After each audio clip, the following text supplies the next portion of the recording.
¿Alguna vez has recogido una botella de agua mineral mientras dabas un paseo? En el sur, una nina murió solo por algo así. Yo llevé un caso, una nina de 12 años estrangulada. Le habían rellenado la parte inferior del cuerpo con trozos de carbón y ramas.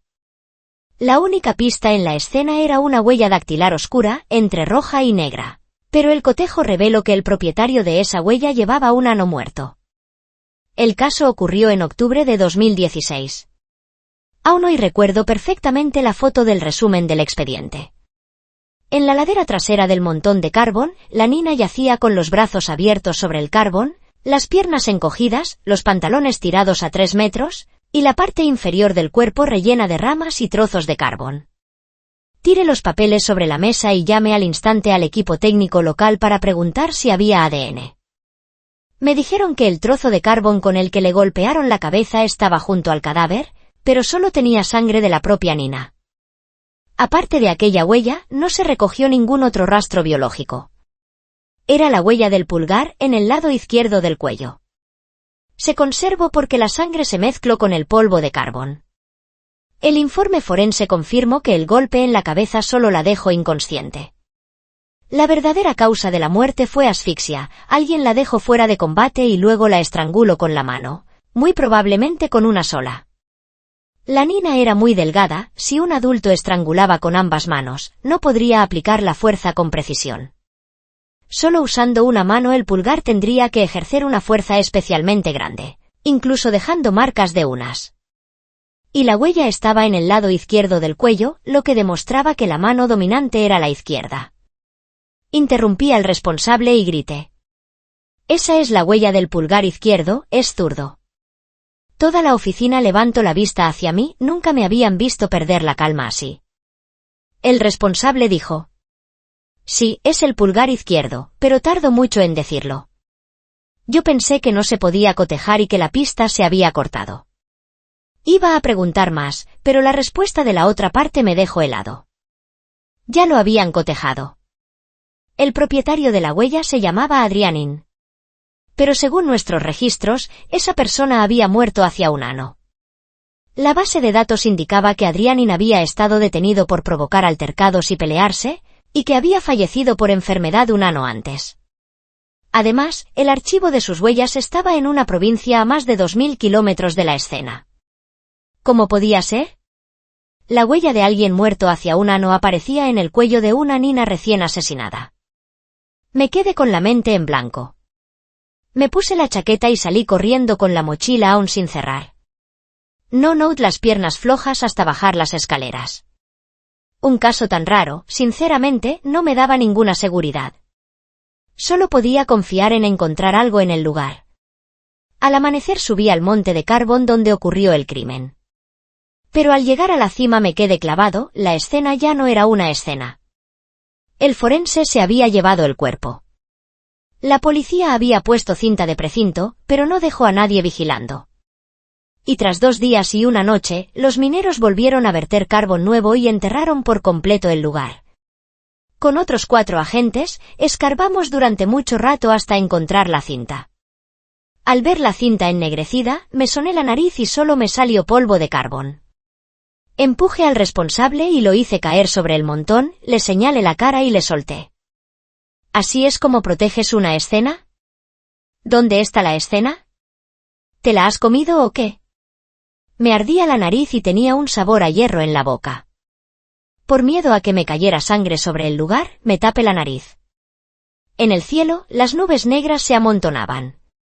Dije. Lo entiendo, el territorio es enorme, los hurtos menores pasan todo el tiempo. Y el equipo técnico solo tiene 3 personas. Es demasiado. Me tragué la rabia. Solo pude dar vueltas alrededor del montón de carbón, con ganas pero sin poder hacer nada. Era la primera vez que me encontraba con una escena borrada por completo. La pista se había roto. Con la escena destruida, solo me quedaba empezar por las personas.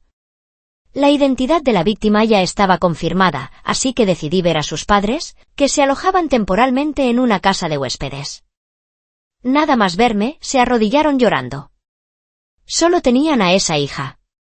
¿Por qué tenía que morir así? Teníais que hacer justicia por nosotros. Los ayude a levantarse y trate de mantener la calma para preguntar.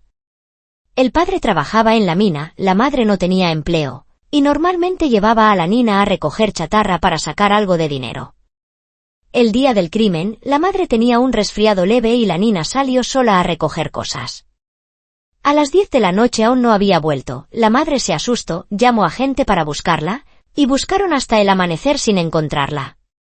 Al día siguiente, al entrar de turno, los mineros hallaron el cadáver. La policía ya había preguntado por su entorno. Era un matrimonio tranquilo, sin enemigos, sin disputas por dinero. Les pregunté si la nina había dicho algo raro últimamente, por dónde solía ir a recoger cosas, y de repente les pregunté si Adrianin solía ir por su casa. Me miraron desconcertados, se miraron entre ellos y dijeron que no conocían a nadie con ese nombre. Su reacción era totalmente sincera. Me quedé sin ninguna pista. Desesperado, llamé a mi maestro, señor A. Le solté todo de golpe. Señor A escuchó en silencio y solo me hizo 2 preguntas. ¿Por qué el asesino tendría que irse a un lugar a 2000 kilómetros y usar la huella de un muerto para matar a una nina de 12 años? Y encima esa huella tiene antecedentes y está en el sistema, ¿lo hace para que lo identifiquen?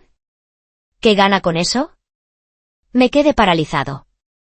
No me dio una línea de investigación inmediata, solo dijo que tenía que volver a mirar esa huella por mi cuenta. Más tarde lo entendí. Me lo dijo para que me calmara. Tenía razón, desde que vi la foto de la nina asesinada, yo solo tenía rabia en la cabeza y no estaba nada sereno. Casi paso por alto la prueba más importante, la huella del muerto. En la morgue, la nina yacía inmóvil, pálida. Respiré hondo y me agaché a ver la huella en su cuello. Revisé la posición varias veces y confirmé con el forense que el cuerpo no tenía más rastros biológicos. Me incorporé, retrocedí 2 pasos e incliné la cabeza ante ella. Encontraré al asesino, cueste lo que cueste. Solo había 2 posibilidades. Alguien estaba usando las huellas de Adrianin o Adrianin seguía vivo. Solo un vivo puede matar. Tenía que investigar a todos los que pudieran haber tenido contacto con Adrianin. Casi 200 personas, entre familiares, amigos y compañeros, entraron en una lista enorme de verificaciones. Tras revisar señales de telefonía y registros de hostales y desplazamientos, quedó claro que ninguno de ellos estuvo cerca de la escena en el momento del crimen. Los 200 quedaron descartados. Rastreé la unidad que había tomado las huellas de Adrianin y, al día siguiente, volé directo a la comisaría a 2000 kilómetros. Un policía mayor me recibió con mucha cortesía. Él era quien había tomado las huellas de Adrianin. Me llevó a un complejo residencial nuevo. Al llamar a la puerta, pensé que si abría Adrianin, el caso se cerraba en el acto. La puerta se abrió y se me erizó la piel, Adrianin había fingido su muerte. Me adelanté con la mano extendida, pero me quedé a medias. El hombre que abrió se parecía mucho a Adrianin, pero era bastante mayor y llevaba gafas. El policía mayor explicó que era el padre de Adrianin. Entonces volví en mí y le estreché la mano. Entré al baño, solo había un juego de aseo personal, así que solo vivía una persona. El cepillo de dientes estaba orientado a la derecha, lo que indicaba que el anciano era diestro. Toqué las juntas de los azulejos y noté un parche reciente, casi al ras del suelo. La casa era nueva, con cosas sencillas, seguramente se habían mudado hace poco. Al salir, vi su mano derecha sosteniendo la taza de té y me convencí aún más. Le pregunté como quien charla. ¿Ha comprado la casa hace poco? Está muy bien decorada. Él dijo que su esposa había muerto pronto y que aquella casa la compró para su hijo, Adrianin. Pero antes de terminar la reforma, el hijo enfermó gravemente y falleció. La nuera quería cambiar de ambiente, él vendió la casa vieja, le dio el dinero y ella regresó a su pueblo. Esta la eligió él, le tenía cariño, y no tuve coraje de venderla, así que cuando termine la reforma me mudé aquí. Le pregunté de inmediato a nombre de quién estaba la vivienda. Ese detalle podía ayudar a encontrar al verdadero Adrianin. Él respondió. A nombre de Adrianin. Pregunté con calma. ¿Conserva el contrato de compra? Quisiera verlo un momento. Él se sorprendió un poco, pero fue a la habitación y lo trajo. Lo abrí directamente por la última página, la zona de la firma y la impresión dactilar. Las huellas de Adrianin eran del índice, no había huella de pulgar. Pero me fijé en un detalle que me entusiasmó: al rodar los dedos, las yemas se inclinaban hacia la izquierda. Al salir de casa, mi ánimo era bastante bueno. El técnico me preguntó qué había descubierto. Levanté el índice derecho e hice el gesto de rodar una huella, luego levanté el índice izquierdo e hice lo mismo. Al compararlo con las huellas del contrato, donde las yemas se inclinaban hacia la izquierda, el técnico abrió los ojos de par en par. Así que ese Adrianin no era zurdo. La posibilidad de que Adrianin muerto fuera el asesino quedaba casi descartada, pero lo extraño no terminaba ahí. Escaneé la huella del índice de Adrianin del contrato, la metí en el sistema y la comparé con la huella tomada cuando lo detuvieron años atrás por una pelea colectiva. No coincidía ni un solo punto característico. El propio Adrianin no coincidía con su propia huella.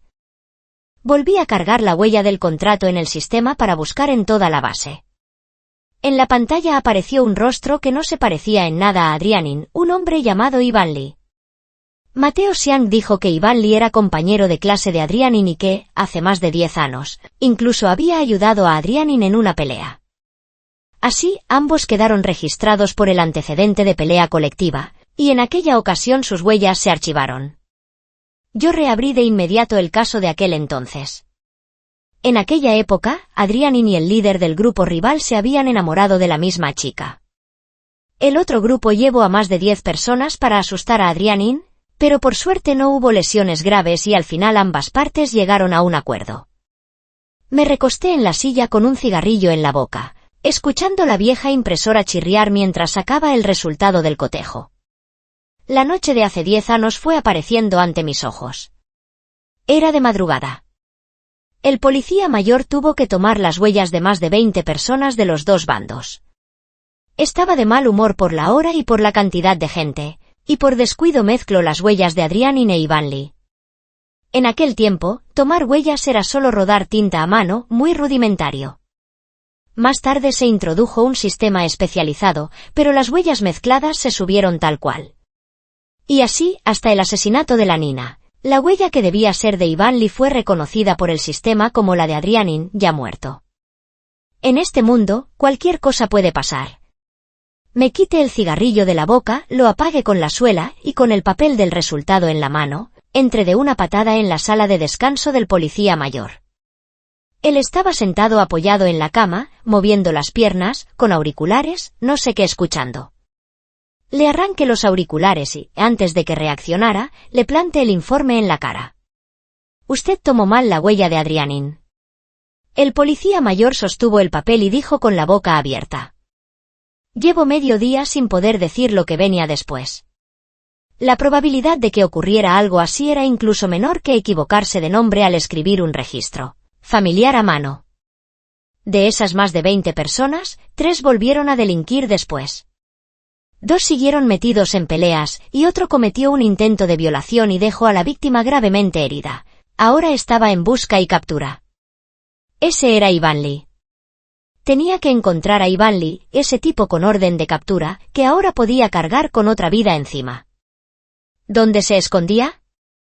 Revisé el expediente antiguo de Ivan Lee y toda la documentación de búsqueda de muchos años. Descubrí que, tras huir, cortó todo contacto con su familia. Incluso el número de teléfono a su nombre no mostraba ningún uso. El equipo de búsqueda lo persiguió durante 5 años, cada año abrían una operación especial, y cada año fracasaban. Sospeché que había borrado su identidad, así que pedí a la policía local que revisara todos los nuevos empadronamientos de los últimos 5 años. También revisé los números a nombre de sus familiares para ver si alguno había aparecido cerca de la escena. Hoy en día, una persona casi no puede vivir sin teléfono. En 2016, las tarjetas SIM ya exigían registro con nombre real. Si no usó el documento de otra persona para comprar una SIM, lo más probable es que usara una SIM a nombre de un familiar. Pero Ivan Lee parecía haberse evaporado, todas las huellas estaban borradas. Yo sabía que esas pesquisas eran solo una apuesta. Para resolver el caso, había que encontrar un punto de ruptura en la propia persona de Ivan Lee. Con la policía local fui a muchos sitios a preguntar. El dossier sobre él crecía y crecía.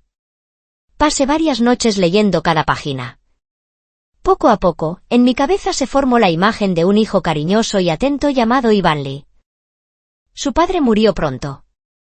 Desde adolescente, Ivan Lee fue criado solo por su madre, Carmen Lee. Ivan Lee era sensato y se desvivía por ella.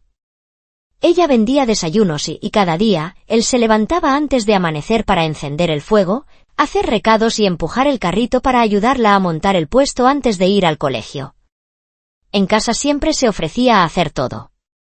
Por la noche, incluso le lavaba los pies a su madre después de un día agotador. Compañeros y profesores contaron algo más, como temía que su madre pasara frío al madrugar para vender. Ivan Lee dejó de comer al mediodía durante 2 semanas para ahorrar y comprarle un jersey. ¿Cómo podía alguien así aguantar años sin llamar a su madre ni una sola vez?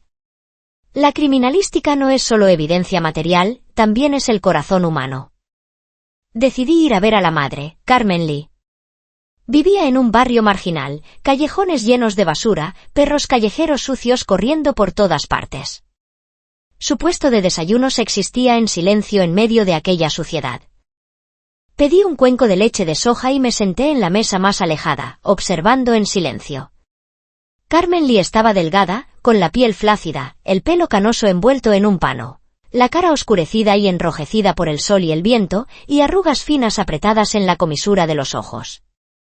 Llevaba un delantal descolorido y debajo un jersey rojo remendado en el cuello. Me trajo la leche de soja cojeando. La policía local había dicho que una vez la atropellaron y se rompió una pierna. El puesto dependía solo de ella. Su voz sonaba fuerte y con 2 palillos largos removía sin parar el aceite en la sartén. Unas tiras de masa pasaban por sus manos y enseguida se inflaban, doradas y humeantes. Después de freír, se volvía a picar el relleno. El cuchillo brillante golpeaba la tabla con cada tajo, seco y potente. Su espalda se difuminaba en el vapor. Al verla, recordé sin querer lo que decía mi madre: hoy casi nadie pica a mano, todos usan batidora por comodidad, pero no queda tan limpio como hacerlo uno mismo. Trataba bien a todos los clientes, pero vi que en su rostro no había ni una sonrisa. Junto a la mesa de trabajo había una caja de monedas. Los clientes dejaban el dinero y se devolvían el cambio solos. Ella casi nunca comprobaba. Cuando la leche de soja se enfrió, hubo menos gente. Me levanté y me acerqué. Al mirar la caja, vi dentro un Nokia antiguo, solo para llamadas y mensajes. Supuse que el historial de llamadas estaría completamente limpio. Saqué el sobre que ya llevaba preparado y se lo ofrecí. Dije: «Señora, soy amigo de Ivan Lee. Me pidió que le entregara 2000». Ella alzó la vista con desconfianza, me miró a mí y luego al sobre. «No lo acepto», bajó la cabeza y siguió trabajando. Al rato, como hablándose a sí misma, dijo: «No me engañes. ¿Cómo sabes que mi hijo se llama Ivan Lee?» Bajé la voz. Dije: «Ivan Lee dijo que usted seguía vendiendo aquí. Pregunte y confirme que era usted». Ella respondió de inmediato, negando con la cabeza. Dijo: «Aquí todo el mundo sabe que mi hijo es Ivan Lee y que llevo años vendiendo desayunos». Por lo visto, el equipo de búsqueda ya había pasado por allí muchas veces.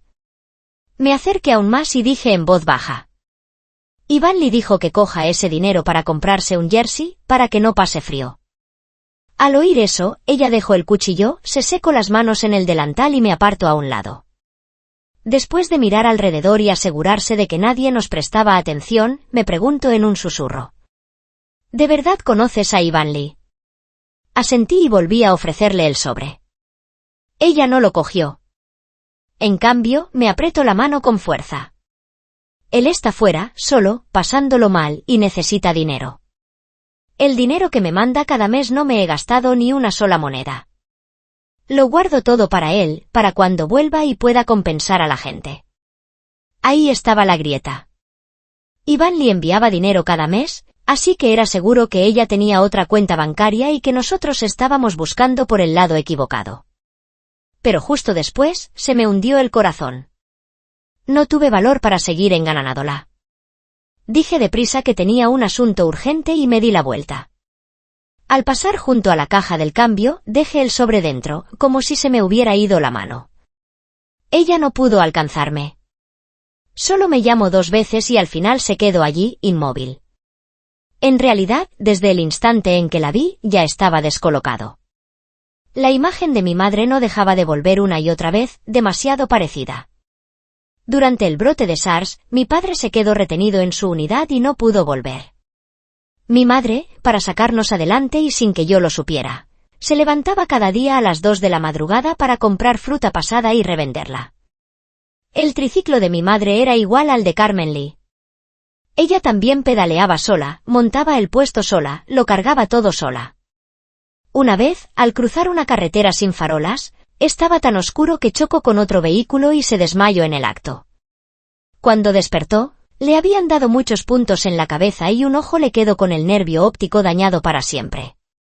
Desde entonces, como veía mal, caminaba torcida, como si el suelo se le moviese bajo los pies. Me volví y vi a Carmen Lee secándose las lágrimas con el dorso de la mano, cojeando de vuelta a su puesto. Al salir del barrio marginal, llamé de inmediato al jefe de equipo para informar y pedir revisar otra vez todas las cuentas bancarias a nombre de Carmen Lee. Pero el resultado fue desalentador. A nombre de Carmen Lee solo aparecía una tarjeta, y los extractos eran completamente normales. Ni los importes ni las fechas mostraban nada fuera de lugar. Entonces, ¿dónde estaba lo que se nos escapaba? ¿Y si mi línea de investigación estaba equivocada? Extendí todos los extractos de Carmen Lee sobre mi mesa. Cogí el calendario de sobremesa de un policía, arranqué hoja por hoja y las ordené por meses. Luego marqué cada movimiento en su día correspondiente y anoté también la cantidad. Contuve el aliento, como si tuviera un peso en el pecho, y me hundí en aquel caos de círculos. Mis ojos seguían los trazos del calendario. Mi cabeza procesaba sin parar, no había gastos, todo eran ingresos. Y ni siquiera eran transferencias. Todo era efectivo ingresado en ventanilla.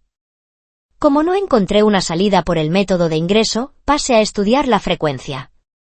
Algunos círculos aparecían muy juntos, otros quedaban separados y luego volvían a aparecer. No había regla en el número de veces ni en la densidad. Las fechas de ingreso de Carmen Lee no eran fijas. De tanto mirar un mismo punto, sentí que los números dejaban de significar nada. Temí perderme. Levanté la cabeza, cerré los ojos y descansé un instante. Poco a poco, encontré una relación entre el tiempo y el dinero. Si entre 2 ingresos pasaban 2 o 3 días, la cantidad era de 300 a 500 yuanes. Si pasaban más de 5, subía a unos 800 o 1000. Por la frecuencia y el total, aquello encajaba, era el dinero que Carmen Lee ganaba vendiendo desayunos. Entonces, ¿dónde estaba escondido el dinero que Iván Lee le enviaba a su madre? Volví a mirar con cuidado lo que ya había marcado. Días iguales, días distintos. Cantidades iguales, cantidades distintas. ¿Qué cambiaba y qué no cambiaba? Era como un código Morse, por separado no decía nada, pero junto revelaba el secreto del asesino. El último domingo de cada mes. Ese día, sin falta, entraba una cantidad en la cuenta de Carmen Lee. Y no solo era la fecha fija, el importe tampoco seguía el patrón anterior. Aunque 2 días antes hubiera ingresado dinero, ese domingo aparecía igualmente un ingreso de más de 800 yuanes. ¿Qué era ese dinero que surgía de repente? ¿Acaso el último domingo del mes el puesto vendía de golpe como nunca? ¿Era este el descuido que había dejado Iván Lee? Fui a un banco a unos cientos de metros del puesto de desayunos. Con la frecuencia con la que ingresaba, los cajeros, claro, la reconocían. Les pregunté si Carmen Lee ingresaba monedas o billetes. Dijeron que siempre billetes, nunca monedas. Incluso a veces llevaba billetes para cambiarlos por monedas. Era raro. Al instante recordé la caja de cambio llena hasta arriba en su mostrador. El dinero del puesto era cambio, monedas. Así que, al ingresar en el banco, lo normal sería que llevara muchas monedas. Pero ella ingresaba solo billetes. ¿De dónde salían esos billetes? Sospeché que primero retiraba dinero y luego lo volvía a ingresar. Así sí, todo quedaría en billetes. Les pregunté a los cajeros si Carmen Lee había retirado alguna vez. Se lo pensaron y dijeron que en su sucursal no, aunque no podían asegurarlo en otras. Entonces, un vigilante que estaba al lado dijo que la conocía. Ella saca dinero en el cajero. Unas cuantas veces hasta le ayude a marcar. Enseguida avise al jefe de equipo para que pidiera las grabaciones. En el vídeo se veía claramente a Carmen Lee retirando dinero del cajero y luego entrando a ingresarlo en ventanilla en su propia tarjeta. Pero la pantalla del cajero mostraba que la tarjeta usada para retirar era de otro banco, abierta en otra provincia, y además no estaba a nombre de Carmen Lee. Pedí de inmediato al grupo de apoyo que rastreara al titular y el historial de movimientos. Por primera vez en todo el caso, sonreí. Abrí el calendario en mi teléfono y lo señalé delante del jefe de equipo. Él lo miró un segundo y luego alzó la vista hacia mí, asombrado. El calendario decía que faltaban 4 días para el último domingo del mes. El titular de aquella tarjeta volvería a ingresar dinero. Sentí que por fin tenía agarrada la cola de Iván Lee. Un compañero informó, la tarjeta con la que Carmen Lee retiraba dinero no estaba a nombre de Iván Lee. No me sorprendió. Si lo hubiera estado, el equipo de búsqueda no habría tardado 5 años sin dar con su paradero. El titular tenía muchas tarjetas distintas. Debía de ser alguien que se dedicaba a comprar y vender tarjetas. Los lugares de ingreso eran bancos rurales alrededor de la escena del crimen de la Nina. Y la información del remitente era aún más confusa, aparecían hasta 3 nombres diferentes. ¿Eran 3 personas o una sola? ¿Era Iván Lee? ¿O había pedido a otros que ingresaran por él? Como los ingresos eran poco frecuentes y siempre en domingo, justo cuando había más gente, ningún empleado recordaba la cara de esas 3 personas. Pedí las cámaras, pero el responsable técnico negó con la cabeza. Los bancos pequeños solo guardaban los vídeos durante poco tiempo. Todavía me quedaba un camino largo para encontrar al verdadero Iván Lee, pero las 3 personas que podían ingresar dinero para Carmen Lee estaban sin duda ligadas a él. Tenía que aferrarme a esa pista. Extendí sobre la mesa los resguardos de ingreso con los 3 nombres. Ninguno era Iván Lee. Los documentos de identidad que usaban eran comprados de zonas montañosas y remotas del oeste. Envié oficios de cooperación, pero no podía esperar los resultados. Yo ya había visto a Carmen Lee. Tenía que atrapar a Iván Lee antes de que se diera cuenta. Miré los resguardos una y otra vez, incluso los acerqué a la nariz, como si el papel pudiera contarme algo. Al final, mi mirada se quedó clavada en la escritura. Quizá aquel era mi primer encuentro indirecto con él. Y también la forma más rápida de saber si esos 3 eran uno solo. Me fijé en que el destinatario, el número de cuenta y la cantidad no estaban escritos con el mismo trazo. Quien rellenaba esos campos escribía deprisa, con soltura. Probablemente un empleado ayudando a completar el formulario. Pero la firma del remitente tenía que escribirla el propio remitente. Ahí me concentré. Con una lupa, medí la distancia entre los trazos, anoté datos y observé el orden de las líneas. De pronto encontré algo que me alegró. El trazo pasaba de fuerte a ligero y se estiraba desde las letras de la derecha hacia las de la izquierda. En otras palabras, esa persona firmaba de derecha a izquierda. La mayoría de quienes tienen ese hábito son zurdos. Y el último trazo, justo antes de levantar el bolígrafo, era muy fuerte. La tinta quedaba más oscura que al inicio. Con eso, me convencí aún más, el que firmaba era zurdo. Los nombres podían cambiar, pero el pulso no se puede falsificar tan fácil. Aunque cambies el estilo, los hábitos de la mano no cambian con facilidad. Casi podía asegurar que las 3 firmas pertenecían a la misma persona. Pero sin una muestra de letra de Iván Lee para comparar, aún no podía probar que era él. Faltaban 3 días para el siguiente ingreso. El jefe de equipo decidió atraparlo primero. El problema era a qué banco iría dentro de 3 días. Marqué en el mapa local los bancos usados en ingresos anteriores. Por la distribución, rodeaban la escena del crimen en el Monte de Carbón. Uní los puntos con líneas rectas y poco a poco apareció el recorrido de Ivan Lee, este, oeste, sur, norte, cada vez el punto opuesto al anterior. Determinar la dirección era fácil. Determinar el punto exacto era lo difícil. Al norte había 3 bancos. Quitando el último, los otros 2 no seguían regla alguna, él elegía al azar. ¿Cuál tocaría esta vez? Conduje con los ojos tensos, vigilando cada banco. Cada uno era como un yacimiento en un mapa del tesoro.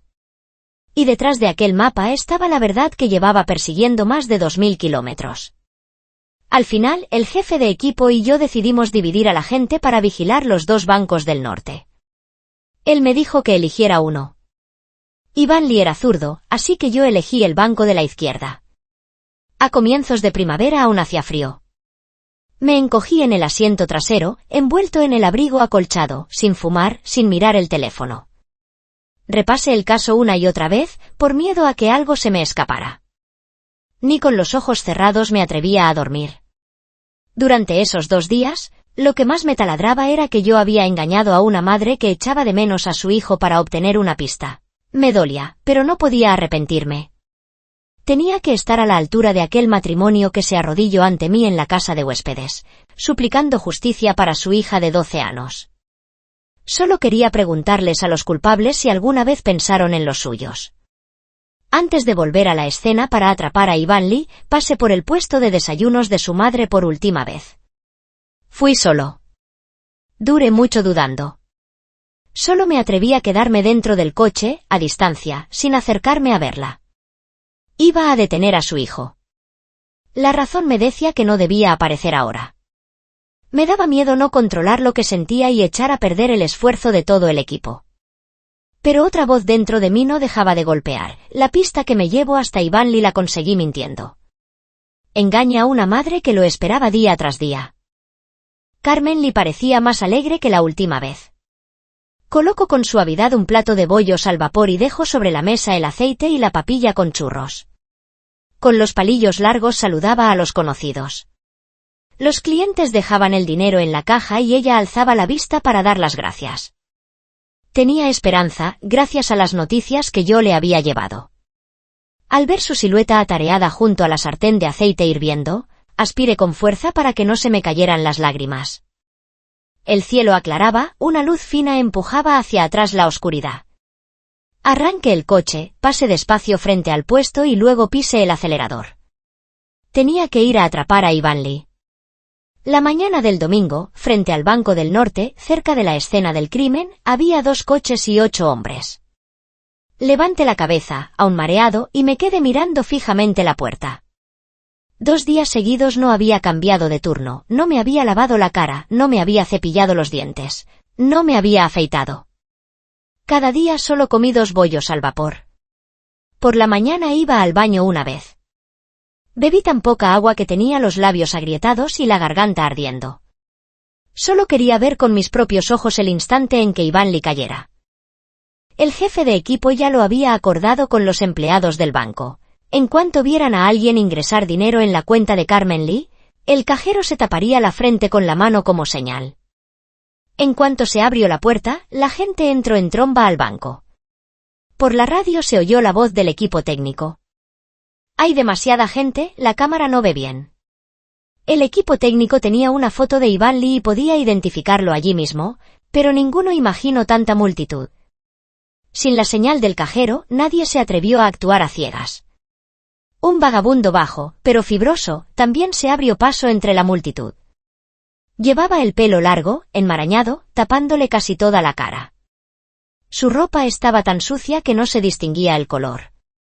La persona de delante, al verlo levantar unos papeles, negó con la cabeza y se hizo a un lado para dejarlo pasar. En ese momento, una cajera con el resguardo de transferencia en la mano señaló al vagabundo. Abrió la boca, y al instante siguiente se la tapó, pálida, sobresaltada. Se levantó de golpe y retrocedió. El director del banco vio la escena, corrió hacia ella, vio el resguardo en su mano y lo entendió al momento. Le hizo a la cajera un gesto para apartarse, se sentó él mismo en la ventanilla y, mientras se disculpaba con los clientes, se tapó la frente con la mano, tal como estaba acordado. La voz del jefe de equipo sonó en la radio. Julián Liu ha picado. Coge al del pelo largo. Mucho cuidado. Al oír eso, me estremecí. Me incorporé de golpe y limpié el vaho del cristal del coche. El objetivo sale. Cerrad. El vagabundo salió del banco y caminó unos 100 metros. A su alrededor, la gente ya era menos. Se agachó para recoger una botella vacía y, en ese instante, nuestros dos coches se le pegaron por la izquierda y por la derecha, encajonándolo. No le dio tiempo a enderezarse. 5 o 6 policías se lanzaron sobre él y lo aplastaron contra el suelo. Esposas, cacheo, todo ocurrió sin una sola pausa. Yo también bajé del coche. Se me nublaron los ojos y tuve que apoyarme en la puerta para no caer. La mitad de la cara del vagabundo estaba pegada al suelo, raspada y sangrando. Seguía forcejeando como un loco, los ojos enrojecidos, gritando hasta quedarse ronco, con las venas del cuello hinchadas. Me agaché en cuclillas y grité con todas mis fuerzas para tapar su voz. Carmen Lee me dijo que viniera a llevarte a casa. Al oírlo, se desplomó de golpe y dejó de resistirse. Giro la cabeza y me clavo una mirada llena de algo imposible de nombrar. Con manos torpes encendí un cigarrillo, alcé la cara al cielo y no pude evitar soltar una maldición. Por fin, joder, dejó de llover. Lo arrastraron entre dos y lo metieron en el coche. Yo subí detrás. De pronto, él se lanzó hacia mí. En un solo instante, aquel rostro manchado de barro y sangre me resultó conocido. ¿Ya has visto a mi madre? Su aliento, agrio y pesado, golpeó los oídos de todos. Ese vagabundo era Ivan Lee, el hombre al que llevábamos tanto tiempo buscando. Al mirarlo, me vino a la memoria la primera noche en la escena del crimen, en el monte de Carbón. Un vagabundo había llamado a la ventanilla. Yo le pedí una botella de agua mineral. Era él. Era Ivan Lee. Me dejé la piel recorriendo 4000 kilómetros. Y resulta que el primero que me encontré en la mina fue el asesino. No le respondí. El equipo técnico ya tomó las huellas y el ADN de Ivan Lee. Muy pronto, el resultado confirmó que la huella en el cuello de la nina pertenecía al vagabundo Ivan Lee. El verdadero propietario de aquella huella ensangrentada quedó por fin identificado. Tras ser detenido, Ivan Lee ya no opuso la resistencia salvaje de antes. No comía, no bebía, no hablaba. Pero ninguno de los policías tenía prisa. Con las pruebas completas, hablara o no hablara, ya no cambiaba nada. Me desplomé sobre la cama plegable de la sala de guardia y dormí de un tirón todo el día. No desperté hasta el anochecer. El jefe de grupo me ofreció un cigarrillo y salió. Cuando volvió, me trajo un cuenco rebosante de comida. Lo agarré y devoré sin miramientos. Él se sentó enfrente, en silencio, esperando a que terminara. Ivan Lee quiere verte. En realidad, yo también tenía demasiadas cosas que decirle. Seguí al jefe hasta la sala de interrogatorios. En cuanto me vio, Ivan Lee preguntó sin rodeos. ¿Cómo está mi madre? Solo pude responderle que su madre, Carmen Lee, seguía montando el puesto de desayunos cada día, y que guardaba cada moneda para que él pudiera indemnizar a la familia de la víctima. Era lo que más necesitaba decirle a Ivan Lee. Las lágrimas le salieron de golpe, como si se hubiera roto por dentro. Rompió a llorar a sollozos. En aquella cara ennegrecida por el polvo del carbón, el llanto abrió surcos limpios, uno tras otro. Esperé a que se calmara. Luego me levanté, me giré hacia la puerta y le dejé una frase, fría, exacta, como un sello. Hables o no, ya hay pruebas para condenarte. Pero si confiesas la verdad, aún podrás volver a ver a tu madre con dignidad. Ivan Lee lo contó todo.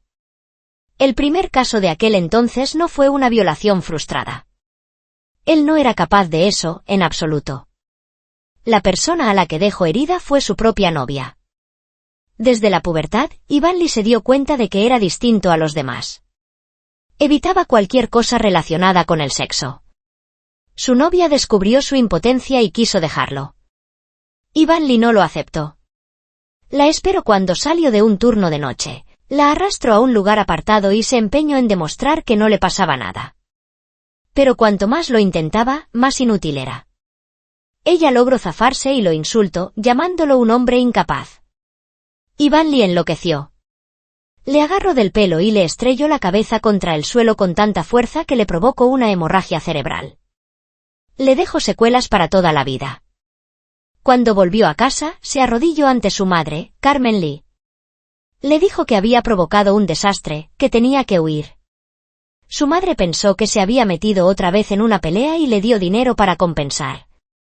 Pero Iván Lee se enteró de que la novia estaba gravemente herida y que ya había ido a comisaría a señalarlo por su nombre. Se asustó. Le dio vueltas una y otra vez y solo vio una salida: escapar.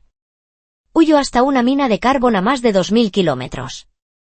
Quería trabajar en negro, pero temía un control de identidad, así que solo se atrevió a rebuscar chatarra para sobrevivir. Iván Lee echaba de menos a su madre. Pasaron 3 años sin que la policía lo encontrara. Pensó que tal vez lo peor ya había pasado. Compró una tarjeta bancaria y escribió una nota para su madre. En esa nota, le dejó dicho que a finales de cada mes le enviaría dinero, porque a finales de mes era cuando encontraba más chatarra y podía mandar más. En realidad, era su manera de decirle que seguía vivo. Mientras rebuscaba, se cruzaba a menudo con hijas y esposas de mineros. Las echaba, porque la basura que podía vender era poca. Si ellas recogían, él perdía. Y si él perdía, no podía enviarle dinero a su madre. El día del crimen, volvió a ver a la nina recogiendo basura. Su madre no estaba cerca, así que la persiguió para pegarle. Mientras huía, la nina recogió un trozo de carbón y se lo lanzó. Iván Lee, furioso, dio unos pasos y la tiró sobre el montón de carbón. La nina se resistió. Él tomó un trozo más grande y le golpeó la cabeza con fuerza. Ella quedó inmóvil. Entonces le entró el pánico. Si ella despertaba y denunciaba, lo atraparían. Y si lo atrapaban, ¿quién cuidaría de su madre? Solo le quedaba callarla para siempre. Le puso la mano en el cuello y la estranguló. La policía le preguntó por qué no huyó como la vez anterior. Iván Lee dijo: la otra vez huí porque me habían visto la cara. Esta vez nadie me vio. ¿Para qué huir? De principio a fin, en su cabeza, nunca existió otra opción. Lo que no me esperaba era que, después de detener a Iván Lee, su madre, Carmen Lee, pidiera verme a mí, pronunciando mi nombre sin vacilar. Yo me mentalicé por dentro. Aunque me pegara, me insultara o me escupiera a la cara, lo aceptaría. Sus ojos enrojecidos se quedaron clavados en los míos. En ese instante no pude analizar esa mirada con la frialdad del oficio. Me vi a mí mismo delante de mi propia madre, otra vez un niño que se equivocó y baja la cabeza. 5 años antes, el día que su hijo se arrodilló ante ella, Carmen Lee pensó que era otra pelea y no preguntó demasiado. Le dio dinero para que se fuera. Cuando supo la verdad, lloró durante días. Sin noticias del hijo fugitivo durante años, su pelo se volvió blanco en menos de un año. Ella quería que volviera y se entregara, pero temía que le cayera una condena dura. Solo le quedó repetirse que debía reunir más y más dinero para indemnizar, para que cuando su hijo se entregara hubiera una posibilidad de reducción. Desde entonces, lloviera o hiciera viento, su puesto de desayunos no descansó ni un solo día. La familia de la víctima iba a menudo a montar escándalo, espantar a los clientes, ocupar mesas, insultarla. Carmen Lee nunca contestaba. Aunque la humillaran, aunque los demás la señalaran, ella lo aguantaba todo sin derramar una lágrima. Hasta que una vez les dio por volcar la olla de aceite y la comida recién frita, aplastarlo todo en el suelo, y tirar también el cubo de leche de soja hirviendo. Le dieron una patada a Carmen Lee y la tumbaron. Ella apretó los dientes, se arrastró para incorporarse, agarró el cuchillo de la tabla y se lo puso en el cuello. Si queréis mi vida, cogedla. La gente se quedó helada. Pararon. Carmen Lee le dijo a la familia de la víctima que pagaría, pero que debían esperar a que su hijo, Iván Lee, regresara para pagar con sus propias manos. Después, en otra ocasión, un coche la atropelló mientras empujaba el carrito y se rompió una pierna. Recibió una indemnización, pero casi no se trató.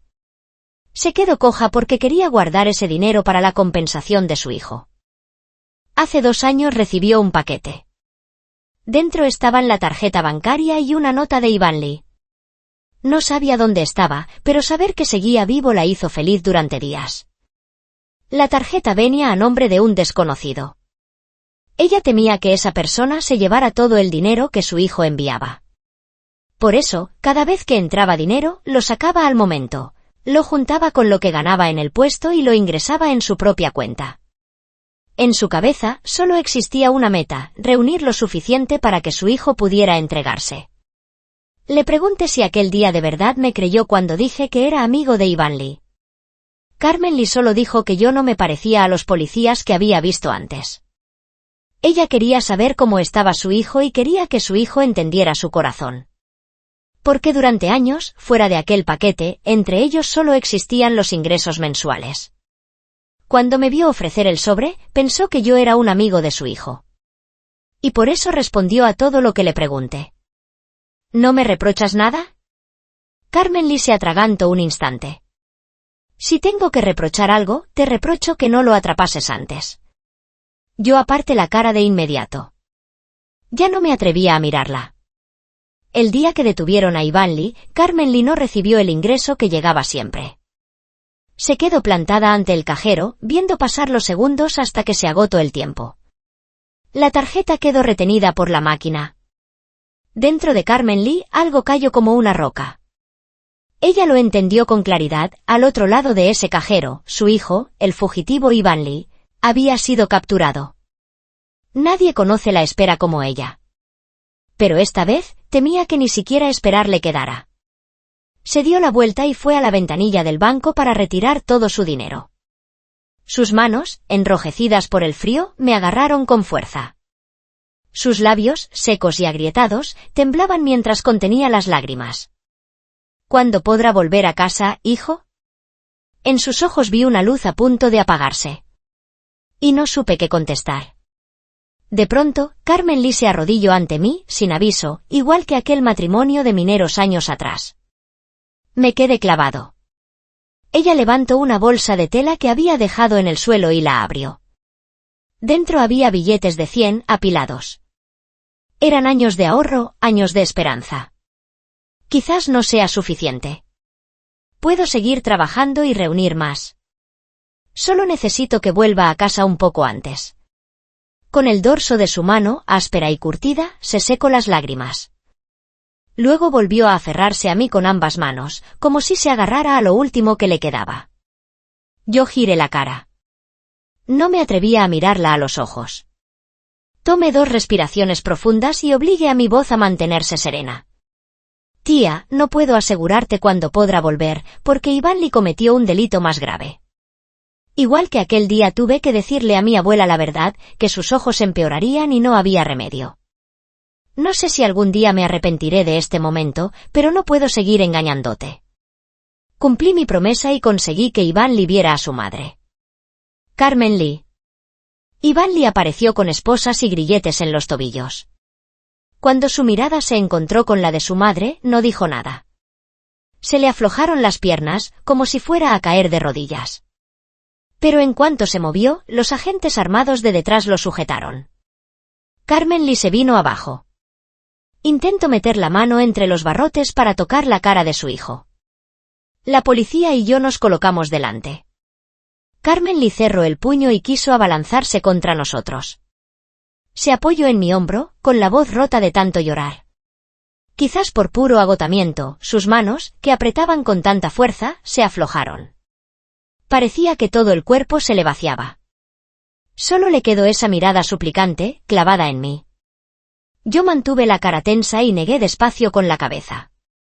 Los grilletes de Ivan Lee no se podían quitar. Y esa cadena también ataría el corazón de Carmen Lee el resto de su vida. Les pedí a los agentes que aflojaran un poco. Se miraron, incómodos. No le quitaron la cadena, pero soltaron la presión. Ivan Lee por fin pudo arrodillarse y golpeó la frente contra el suelo con fuerza, una y otra vez. ¡Madre! Al oírlo, Carmen Lee pareció recuperar energía. Se irguió, se secó las lágrimas con el brazo y levantó la barbilla, como si quisiera que una madre mirara bien a su hijo por última vez. Los hombros de Iván Lee temblaron, pero no levantó la cara. Atragantado, dejó escapar su última frase. Madre, quiero beber la leche de soja que haces. De camino a casa con Carmen Lee, ella abrazó con fuerza un termo grande. Dentro llevaba leche de soja, hecha por sus propias manos. Yo sabía lo buena que era esa leche. Pero Iván Lee no volvería a probarla jamás. El matrimonio de mineros perdió a su hija. Y Lipón Cuyen perdió a su hijo. Pensé que ese era el verdadero castigo para Iván Lee. Quizás incluso más doloroso que el castigo de la ley. Antes de llevar a Carmen Lee a casa, le di una tarjeta bancaria mía. Durante meses, el dinero que Iván Lee enviaba era como un recordatorio de que el hijo que huía había sobrevivido un mes más. Ahora usted y yo tenemos un acuerdo. El día 1 de cada mes le enviaré dinero, porque el día 1 siempre es un comienzo nuevo. Carmen Lee dijo que no me culpaba, pero yo sabía que su puesto de desayuno seguiría abriendo cada día, igual que siempre. Ese comienzo nuevo que llegaba tan tarde, quizá no llegaría nunca. De verdad, debí haber atrapado a Iván Lee mucho antes. Más allá de que este fuera el caso más importante de Julián Liu, cuando se lo contó a su maestro pequeño Ei, él se quedó callado mucho tiempo. Al final, solo le advirtió. Si sigues metiendo demasiadas emociones personales en los casos, deja este trabajo. Julián Liu sabía que un perito de indicios debe mantener la calma. Pero aún así siguió enviando dinero a Carmen Lee cada día 1. Desde mayo de 2016 hasta agosto de 2019, hasta que recibió la noticia de que Carmen Lee había muerto. Resolver el caso de Iván Lee, en realidad, le llevó solo 5 días. En ese tiempo el asesino no volvió a atacar.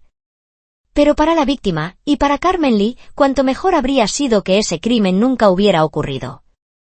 Julián Liu seguía cargando con culpa, pero ya no tenía forma de compensar nada. Cuando Carmen Lee murió, la libreta de la cuenta a la que había enviado dinero durante 3 años y medio regresó a sus manos. Solo al ir a cancelar la tarjeta descubrió que casi no se había tocado ni una sola moneda. El trabajo de un perito de indicios es hacer que en el mundo haya menos casos sin respuesta. Pero ahora, Julián Liu deseaba que hubiera menos casos, aún menos. Tan pocos que incluso si él se quedaba sin trabajo, le daría igual. Escribió estas historias solo para que todos entendieran una cosa. No existe ningún crimen que no deje huella. Gracias por escuchar la historia. Si os ha gustado, dadle a me gusta y suscribíos al canal. Muchas gracias.